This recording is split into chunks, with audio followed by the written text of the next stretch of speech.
Welcome to Talking Bridal with Bridezilla. I'm Kelly, and today I am joined by the lovely Lou Cawley, who is a hair and makeup artist currently working as one of our team members at Studio NK.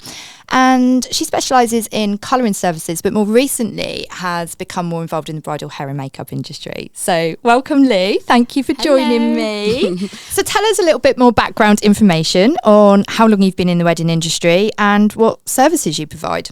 Okay, so I have been a hairdresser for 11 years. My main thing is colouring. So day to day, you will find me at Studio NK. Yeah. Doing balayage after balayage. You are like the balayage queen, I've got to say. Everyone loves your work. Yeah, so that is, that's my main thing. I do have a little bit of a tendency to try out new things. So along the way, I have trained in waxing because I thought maybe I want to become a beautician. I've done nails. Okay, so you've kind of tried a bit of everything before you've kind of come to... I think I get a bit, not bored, but I think that I do so much of colouring, then I just start thinking, maybe I want to try something new. I think we all do that because I think I've been as well, like a jack of all trades at some point. I'm like, I do spray tanning, I'm going to do this, I'm going to do that. And then at some point you kind of really do find your way, don't you? And really niche down on what it is you really enjoy doing. And I know more recently you've sort of stepped out and become more involved and working on a lot more weddings as well. What do you enjoy about working on weddings and with brides to be? I got married in 2021 and I feel like that was probably the moment where I was like, actually, this is really nice.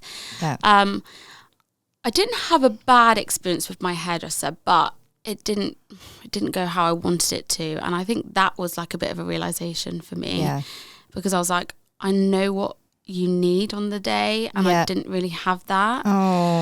So thankfully, could you not like do it yourself afterwards? Or? I probably. Well, what happened was I had my trial, and I think that I needed to be a little bit more confident in who was doing my hair, and I didn't feel like it. So I was worried that on the day that I'd be, really stressed about it. So at last minute, one of my friends stepped in and she did my hair on the wedding day, which was sort of what I was trying to avoid because I didn't want any of my wedding guests to do my hair. Do your hair. Which they did in the end. And it was fine. But I think from that moment now I'm like, okay, I know exactly how, a bride needs to leave after their trial.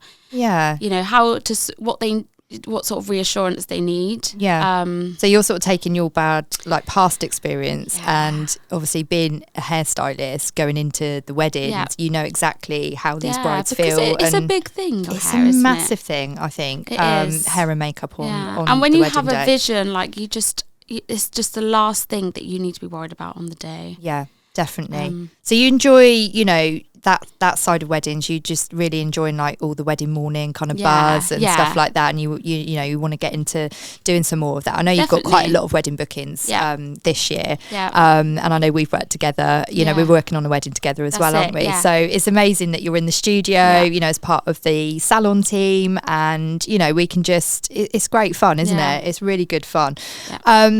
You've recently spent some time with Christina and Kasia at K Studio. I mean, they are like gods in our world, aren't they? I mean, we've got massive girl crushes on them. You did that in January. What made you want to, level up your skills and actually go and spend some time with them training? So I think, when I decided that actually maybe I do want to branch into makeup, wedding hair and makeup, that I couldn't go as I was. I needed some new skills and I needed to know that I felt confident doing that. So I think it's like, with this industry in particular, like hair really, trends, it just changes constantly, isn't it? Every year there's something new coming out, there's new techniques to learn. So so you wanted to just kind of like make sure brush you up on my skills and just try, learn as much as I could. And I also just think like being a hair colorist, I wasn't promoting wedding hair, so the only hair I did was for my clients. It's just it's not regular enough.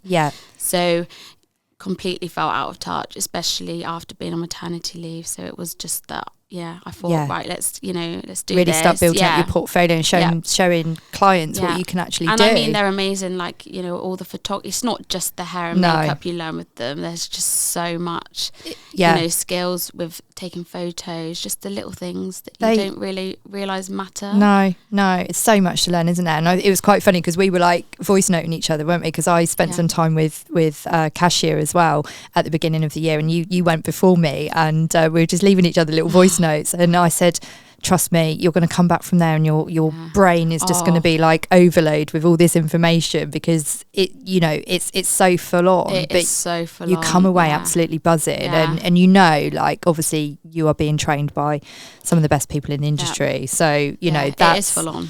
That's been really really good. What would you say has been the highlight of your career so far? I think in particular things have ramped up and been the best they have been so far, probably since I've had my second baby and started at Studio NK. Oh, thanks. I do feel like, it's opened a lot of doors. Like, I feel like my business is running a little bit smoother because I'm able to utilise my time a lot better. I am going into the bridal industry now, and I'm surrounded by loads of amazing women that are also involved. It's just opened a lot of new doors. Yeah. And I feel like, you've kind of like found your feet now, and you feel like quite settled in your, career I feel life. like I'm in the highlight of my career at the moment. That's good. It's just, things feel good, and onwards and upwards, kind of like there's lots of things in the horizon for you, isn't there? Definitely. So you feel like you're just, got to that point now where you're at sort of top of your game. Definitely. Amazing. Going back to like hair and stuff, as one of our hairstylists at the studio, and for our brides listening, have you got any like top tips that you can give them on how to kind of look after their hair leading up to their wedding day? So this might be an unpopular opinion, but go for it. Don't do any hair masks or anything on the week of your wedding, because something I have actually experienced, I think actually it can overload the hair, weigh it down. Yeah. And particularly if you're wearing your hair down, just don't do it, because just don't. I think it's too heavy. Just stop. Just whatever you were doing when you had your bridal trial, just stick with that hair routine. I think, because I think we all think we're doing the best thing. Let's just do this really heavy, lovely hair lots of treatments, lots of treatments, but it can have the opposite effect and just weigh it down. And your hairstyle won't hold. So I think just stick to basics with hair. Yeah, that might be completely different with skin, but I agree. I mean, everybody's hair's different, obviously, and if you do have someone that's got very fine hair and they're like overloading it with these like really thick moisturising hair masks, it's only going to make our job a lot worse on the day, and they're not going to get the results that they want. What about like cutting hair and things like that? How soon would you recommend for them to I would say like have a trim? Colour I would and say cut. Maybe like a week or two prior to the wedding day, because we all like it maybe a week or so after, when it's just settled. You know, you get a couple of hair washes in. Cut wise, I'd probably say maybe like 3 to 4 weeks prior. I think that's a nice time, because if there's anything that's a little bit too short, I'd probably say about 4 weeks, because on the day we always have our scissors, don't we? So always if you need any little trims, the amount of times I think we've been at weddings, and that's why I always pack my scissors, because I've been like cutting bangs into people's hair on the wedding morning, because it doesn't like quite this work, long hair that just needs chopping off. So it's always handy to sort of do that. But I think same with colour, really. I think when you have a haircut, it takes a little while for the haircut to settle in as well. It does, definitely. But it's always good to get those little dry split ends off, definitely. So sticking with hair, in terms of that, what would you say, give me your top 3 products that you just cannot live without? Silhouette pump spray.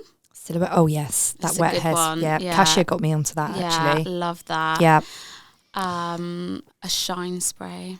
Yes. I quite like the TG head rush. That's nice. Yes. It smells amazing, that stuff, doesn't it? It does smell smell good. Yeah. Powder, volumizing powder. That's quite new to me. I was never that, confident using it, I guess, because I thought it makes your hair feel horrible if you use too much. Yeah, definitely. It's a very similar sort of texture and feeling to like a dry shampoo, isn't it? But for a wedding morning, it's perfect. Literally cannot go without it. I mean, I think I should have shares in that stuff now, to be honest. I feel like when you're colouring and cutting hair as opposed to styling hair, you know, one time you're trying to get the hair really sleek and shiny and soft.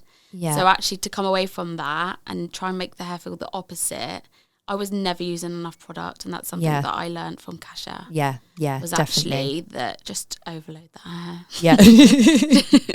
we all do these things. It's fine. Yeah, so I'd say shine spray, the silhouette pump spray, and the volumizing powder. Yeah, definitely some of my top in there as well, for sure.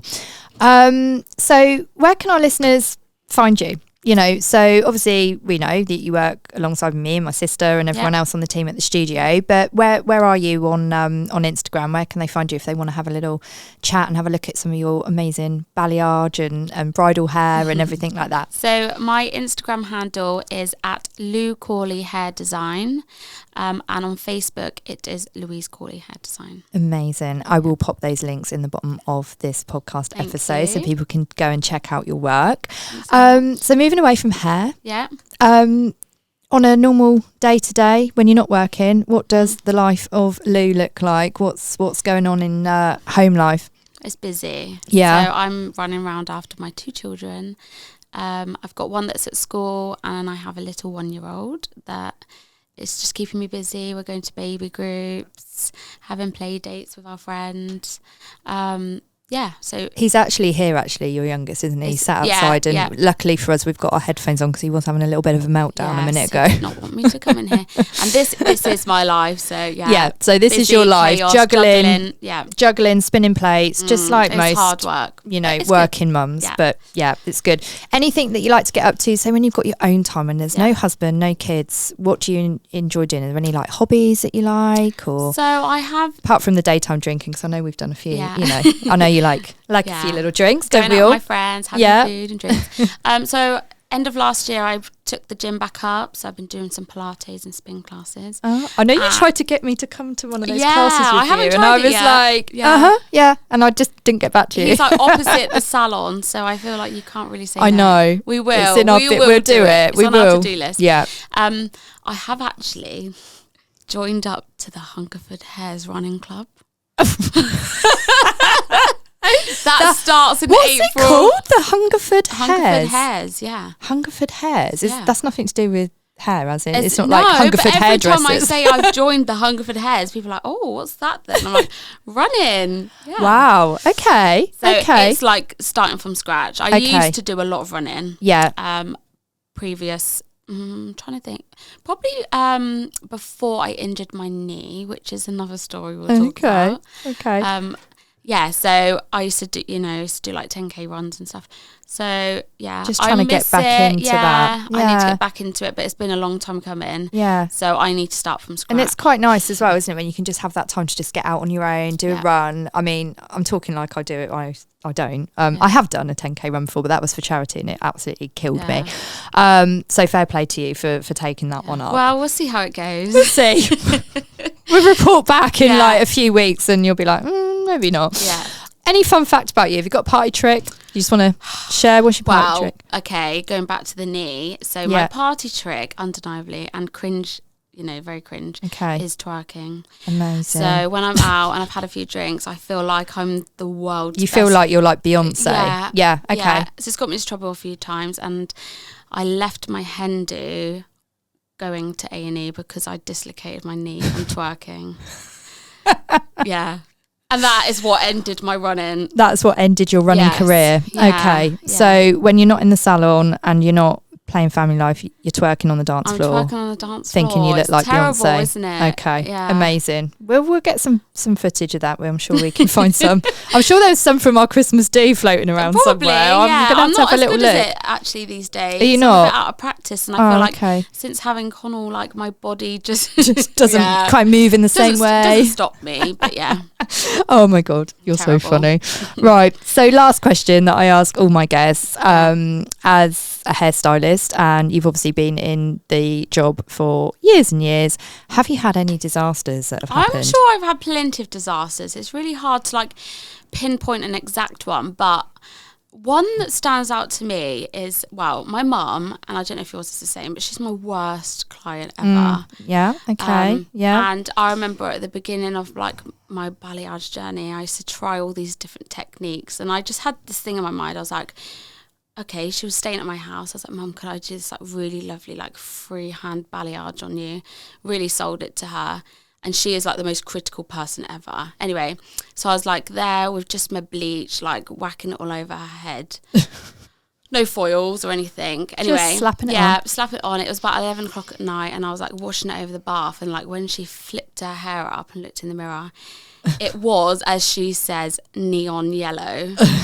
And we were in the kitchen arguing till about 12 o'clock. She was crying. Oh my God. And the next morning, like it was pretty bad. She was like a canary. And the next morning we had to go to the salon like 7 a.m. So I had no toners or nothing. No. There was nothing. And she's a brunette. So I think actually it probably was a bit of a shock for her. Yeah. And it was just the worst person that could ever happen on. I think it is, isn't it, when you do that? I mean, the story for another day, because it's not about me today, I'm talking to you, but I actually dyed my mum's hair blue once. Did you? Accidentally. And it turns out it was a reaction to, because she'd always had the same colour, but it just turns out that particular day she'd been swimming and they'd mixed up the chemicals in the water, but whatever this, all this build up of chlorine that was in her hair reacted with the hair dye that I put on, and it literally went like a mermaid blue. And like, why to them? Because and I'm they don't hold back. They do not hold back. No. And so she literally, you can just imagine her like flipping this hair back into the mirror and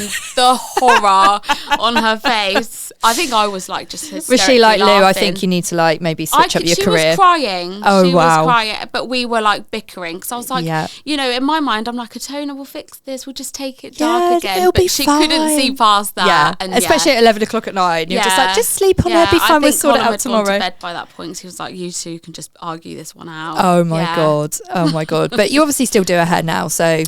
I do, I think she touches it up herself. I try and sort of, she won't mind me saying, but she knows she's the worst client ever. So I think family definitely are, aren't they? Yeah. It's hard. Yeah. That's one that stands out. I'm sure there has been plenty of others. Oh, but it's always on the family, isn't it? The balayage has evolved now, thankfully. Yeah. Oh, your balayages are amazing.